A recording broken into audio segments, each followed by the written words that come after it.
औज़ुबिल्लाहिमिनश्शैतानिर्रजीम बिस्मिल्लाहिर्रहमानिर्रहीम। इरशाद health centre की तरफ से हकीम इरशाद सैन तमाम नाज़रीन को अस्सलाम वालेकुम वरहमतुल्लाहि वबरकातुहू। आज की हमारी वीडियो बहुत ही इम्पोर्टेंट है मेरे भाइयों। आज की हमारी वीडियो एक ख़ास किस्म के तिल्ले के बारे में है।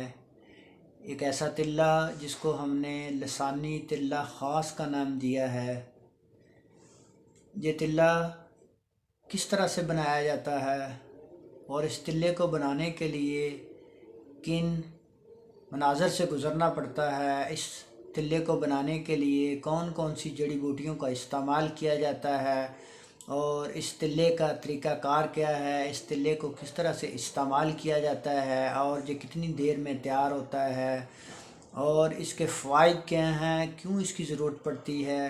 मेरे भाइयों, जिन मेरे दोस्तों को, मेरे बुज़ुर्गों को मर्दाना कमज़ोरी होती है, कौन सी ऐसी वजूहात होती हैं जिनकी बिना पर उज़्व तनासल ढीला पड़ जाता है, उज़्व तनासल के अंदर पावर नहीं रहती, उज़्व तनासल की रगें डेड हो जाती हैं, उज़्व तनासल के अंदर बिल्कुल ताकत नहीं रहती, शोहबत नहीं आती, टाइमिंग बिल्कुल ख़त्म हो जाता है। सबसे पहले जो मेरे दोस्त मशक्क़त ज़नी का ज़्यादा इस्तेमाल करते हैं, हाथ का इस्तेमाल करते हैं, हाथ से अपनी मनी को ज़ाया करते रहते हैं, ये वो वजह है जिसकी वजह से ना सिर्फ नफ्स की कमज़ोरी होती है, उसकी जो रगें होती हैं वो कमज़ोर हो जाती हैं, वो डेड होना शुरू हो जाती हैं, नफ्स कमज़ोर हो जाता है, उसके पट्टे वीक हो जाते हैं। मेरे भाइयों, दूसरी इसकी वजह है कि जो मेरे दोस्त ऐसी औरत से सोबत करते हैं जिसको लकोरी की शिकायत हो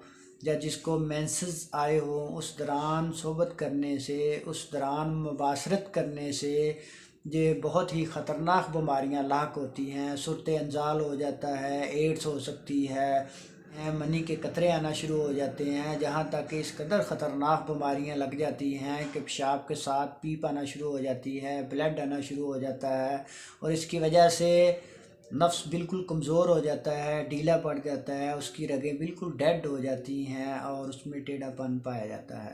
नुस्खा नोट फरमा लें। नंबर 1 पर आपने लेना है खालस ज़ैतून का तेल 4 तोले। नंबर 2 पर है खरातीन लेनी है आपने चाइना की 1 तोला, इसको गडोए भी कहते हैं, ये आपने चाइना के लेने हैं 1 तोला। 3 पर आपने जंसिंग जड़ लेनी है 1 तोला और नंबर 4 पर है आपने रेगमाई लेना है 1 तोला। नंबर 5 पर है अक्कर करा लेना है आपने 1 तोला। ये चीज़ें हैं मेरे भाइयों, किसी भी करीबी पंसार स्टोर से ले लें। इनको लेने के बाद किसी भी बर्तन में आपने स्टील के बर्तन के अंदर वो जैतून का ऑयल डाल लेना है। इन चीज़ों को आपने थोड़ा इसको आपने ग्राइंड करके इसके अंदर डालना है और हल्की आंच पर इनको पकाते जाएं जहाँ तक कि ये चीज़ें जलना शुरू हो जाएं। उस वक़्त आपने इन चीज़ ऑयल को उतार लेना है। ये आपका पीरियड होगा तकरीबन 20 से 25 मिनट का।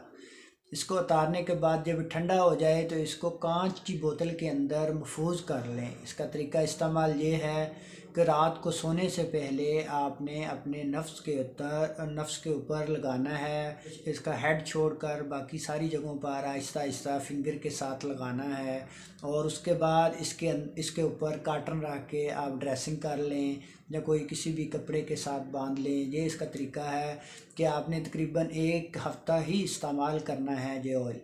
जिन मेरे दोस्तों को नफ्स के अंदर कमज़ोरी है, नफ्स के अंदर ढीलापन पाया जाता है, नफ्स की रगें डेड हो गई हैं, नफ्स के अंदर टेढ़ापन पाया जाता है, नफ्स कमज़ोर हो गया है, नफ्स पतला हो गया है, तो वो बहुत ही जल्द इसके अंदर फाका आना शुरू हो जाएगा और मेरे मालिक आपको शिफा अता फरमाएंगे। मेरे भाइयों, अगर हमारी वीडियो अच्छी लगी हो हमारे चैनल को सब्सक्राइब करें, हमारी वीडियो को लाइक करें, आगे अपने दोस्तों को शेयर करें, बेल आइकन के बटन को दबा दें ताकि आने वाली हमारी हर वीडियो आप तक सबसे पहले पहुंच सके। अल्लाह पाक आपके लिए आसानियाँ पैदा फरमाए। जज़ाकल्लाह व अहसनल जज़ा।